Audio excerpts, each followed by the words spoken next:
안녕하세요. 중고등 무학년제 영어학원 프랜차이즈 프리미엄 클래스 영어입니다.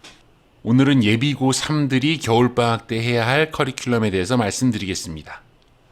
우선 이 영상을 보시기 전에 예비고 2 겨울방학 관련된 내용을 보시고 오시면 좋겠습니다. 왜냐하면 고2 겨울방학 커리큘럼에서 그래머 가이드가 리딩 가이드로 바뀐 것 뿐입니다. 그래머 가이드가 전부 리딩 가이드로 바뀌었죠. 물론 5번은 조금 다르긴 하지만요. 이 뒷부분은 거의 일치하기 때문에 그걸 먼저 보시고 오시면 더욱 수월하게 이해되실 겁니다. 자, 우선 예비고 3, 즉 지금 현재 고2는 지금까지는 학교 시험이 서술형이나 서답형이 존재하는데요. 서술형, 서답형. 고3이 되면 다 사라지고 객관식으로 변합니다. 물론 제가 있는 지역은 거의 99% 그렇습니다. 만약 고3이 됐는데도 여전히 서술형과 서답형이 나오는 학교라면 고3 올라갈 때도 반드시 리딩 가이드가 아니라 그래머 가이드도 병행하는 걸 생각해 주셔야 됩니다. 지금 여기 1, 2, 3, 4, 5 5가지 경우의 수를 보시면 그 어디에도 그래머 가이드가 없습니다. 이건 고3 때 서술형, 서답형이 사라지고 객관식으로 바뀐다는 것을 의미합니다. 자, 이제 서술형이 사라지는데 고3이 되면 서술형이 사라져도 아이들의 성적이 올라가지 않아요. 기존의 아이들이 서술형이나 서답형을 하려면 문법도 알아야 되고 작문 실력도 있어야 되기 때문에 어렵다고 생각을 했는데 객관식이 되면 쉽게 맞출 수 있다고 생각을 하나 봐요.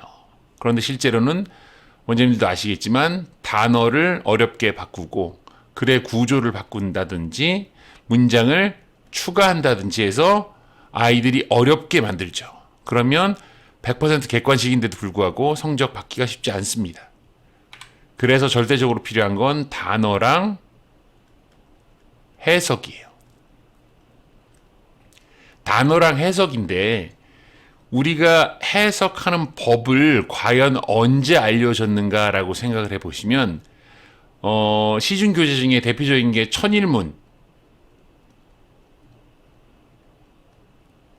류의 책을 학습시켜서 이럴 땐 이렇게 해석해라. 주어가 있다면 이렇게 해라. 명사를 꾸며주는 분사에선 이렇게 해석해라. 라고 해석하는 법을 알려준 적이 없다면 이 아이들은 그냥 수업 때 선생님이 읽어주는 대로 해석해주는 대로 듣고 아 그렇구나 끄덕끄덕 한 거지 본인이 독해하는 법을 연습하거나 끙끙거린 적은 없다는 거예요. 그래서 우리가 독해하는 법을 한 번은 알려줘야 되는데 고2까지는 그럴 시간이 없었어요.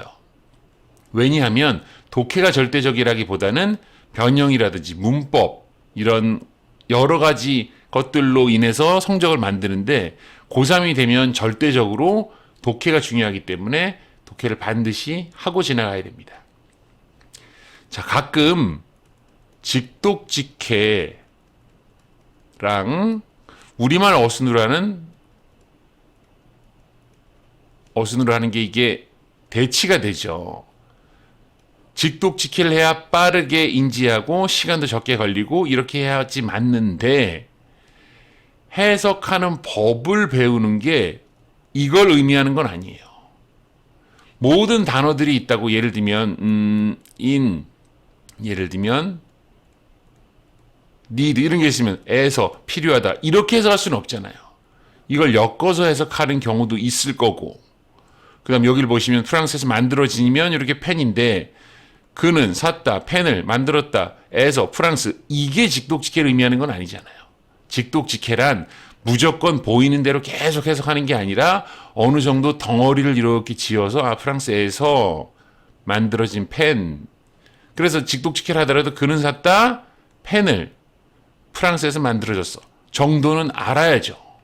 그런데 우리가 해석하는 법을 알려주지 않았기 때문에 선생님은 어떤 규칙에 따라 직독직해를 하지만 아이들은 그냥 보이는 대로 해석하는 걸 듣기만 했기 때문에 해석하는 법을 알지 못해요. 그래서 모두 리딩 가이드를 넣었고요.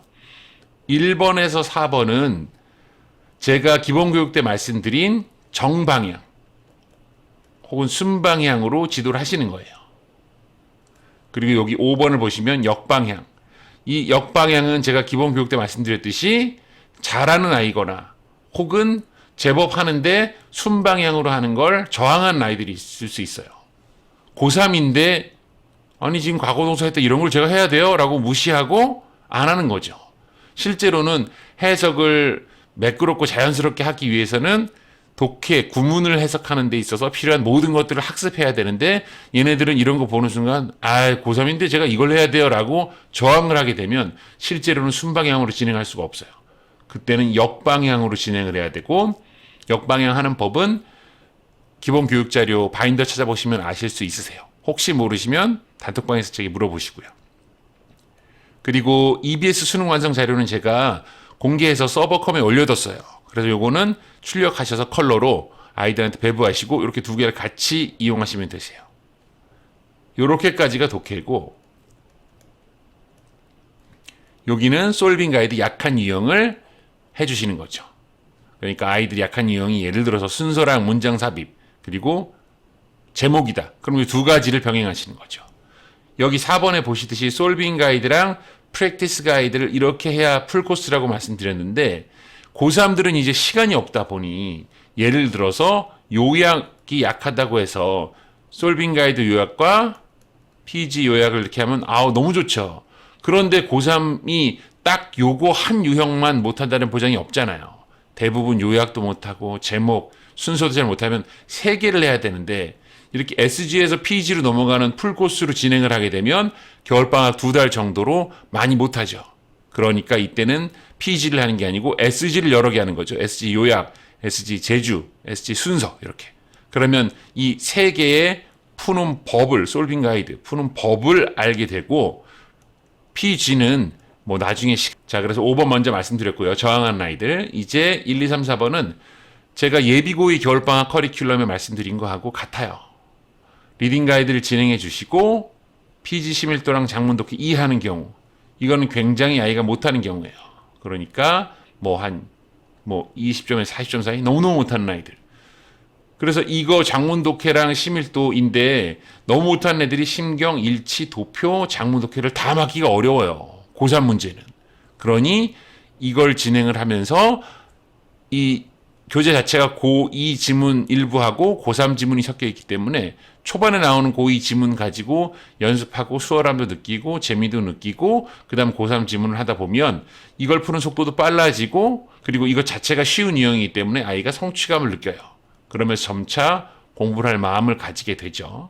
그래서 이런 아이들은 뭐 엄청난 성적 향상 이런 것보다는 아이가 좀 쉽게 느끼면서 용기를 줄 수 있는 방향으로 가시고 반드시 리딩 가이드는 해주셔야 돼요.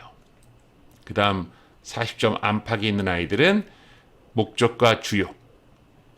요건 아시다시피 주제문 하나를 골라내는 연습이잖아요. 패턴을 수십 개를 기억해서 이게 주제문이구나. 주장은 이런 데 들어있구나 라는 걸 알려주는 거라 독해하는 법도 알려주면서 주제문도 알려주는. 그래서 요 아이들은 이렇게 진행하시고 혹시나 이 아이들 중에 혹시나 성실한 아이들이 있다면 심밀도 아니면 장문 독해 하나를 끼워서 해주셔도 되세요. 겨울방학이기 때문에. 단 이 성적대 아이는 아마 숙제를 안 할 거라 쉽지 않을 거긴 해요.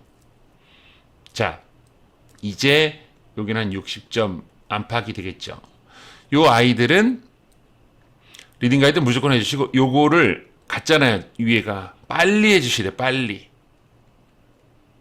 이건 꼼꼼히 천천히 성적이 낮다는 건 불성실하다는 걸 의미하니까요. 근데 60점이 넘어간다는 건 이제 실력은 부족하지만 그래도 제법 숙제를 한다고 생각을 하면 이 목적과 주제는 빨리 실행해 주셔야 돼요. 얼른 주제문을 알아내는 법을 숙지시켜 주시고 목적은 여기예요. 그래서 본인이 약하다고 판단되는 부분을 이렇게 선별해서 해주시는데 약한 부분은 먼저 파악을 하셔야 돼요. 모의고사 성적도 알아내시고 약한 유형이 뭔지도 파악하시고 아이에게 물어서 어떤 유형을 하고 싶은지도 물어봐 주시고 그래서 기말고사 끝나기 전에 파악하시고 정해 주시면 좋습니다. 그래서 여기 중에 다 하라는 말씀이 아니고 이렇게 2개를 하시든지 이렇게 2개를 하시든지 아이가 좀 불성실하면 하나만 하시든지 이렇게 처방을 내리시면 되겠습니다. 자, 4번째는 이제 이 아이는 솔빙 가이드 약한 유형, PG 약한 유형이잖아요. 그러니까 이 아이는 이제 심밀도나 목적 주요 같은 거 하지 않고 그냥 바로 약한 유형으로 들어간다는 거죠. 이렇게 되면 거의 70에서 85 사이. 꽤 뛰어나고 숙제 성실도 괜찮고 이런 아이들. 그럼 이 아이들은 솔빙 가이드랑 PG를 정통으로 들어가는데 이 아이가 성실하다고 생각하면 예를 들면 제주편의 SG, 그다음 PG의 제주 하시고 요약의 제주편, 요약의 PG. 그러면 이 풀코스로 진행을 하면서 여러 유형을 다루게 되겠죠. 이때 두 권을 하시게 되면 S 제주, PG 제주, 그 다음에 SG 요약, PG 요약. 이렇게 만약에 진행한다고 했을 때 요렇게 두 개를 먼저 진행해 주시는 거예요. 그러니까 이렇게 두 개 하거나 네 권을 동시에 하는 게 아니고 이거의 방법을 충분히 숙지하고 충분히 숙지가 되면 이걸 이렇게 들어가시는 거예요. 그래서 동시에 나가시면서 만약에 SG 제주는 완벽하게 됐다. 숙지해서 막 줄줄줄 설명한다. 그러면 이쪽 걸 들어가 주시고 그 다음에 이제 뒤 이어서 이거를 하게 되면 이어서 이걸 들어가 주시고 둘이 동시에 만약에 통과했으면 동시에 들어가 주시는 거라 항상 교재는 SG를 먼저 하시고 이렇게 들어가시는 거예요. 그러니까 혹여나 SG 끝내고 PG 한 후 요약 끝내고 요약 이게 아니고 한 유형을 SG, PG 끝내고 하는 게 아니고 이렇게 들어가시는 거예요. 이유는 예를 들어서 SG 이제 뭐 1번 예를 들면 유형이 제주라고 치고 요약이라고 치면 이제 1은 같은 유형을 말하는 거예요. 예를 들면 제주 2번은 요약 이렇게 넘어가게 되면 이 아이가 숙제를 좀 덜 하거나 뭔가 일이 생기면 이거 하다가 방학이 끝나고 요거 조금만 맛보고 끝날 수가 있잖아요. 그런데 요거 두 개를 시키면 어떤 일이 벌어져서 여기서 싹둑 잘려서 PG를 못 하더라도 얘는 이 두 가지 유형의 패턴은 알게 되는 거니까 방학이 끝나더라도 이 두 가지 유형은 대충 어떻게 하는 건지 좀 이제 감 잡았어요. 라고 끝낼 수 있죠. 비록 연습은 못했지만. 그런데 이렇게 횡으로 하게 되면 이 밑에 있는 유형은 충분한 연습이 못 이루어진 채 방학이 끝나거나 그럴 수 있거든요. 그래서 이렇게 SG를 함께 진행해 주시는 게 좋습니다. 네, 오늘은 여기까지 하겠습니다.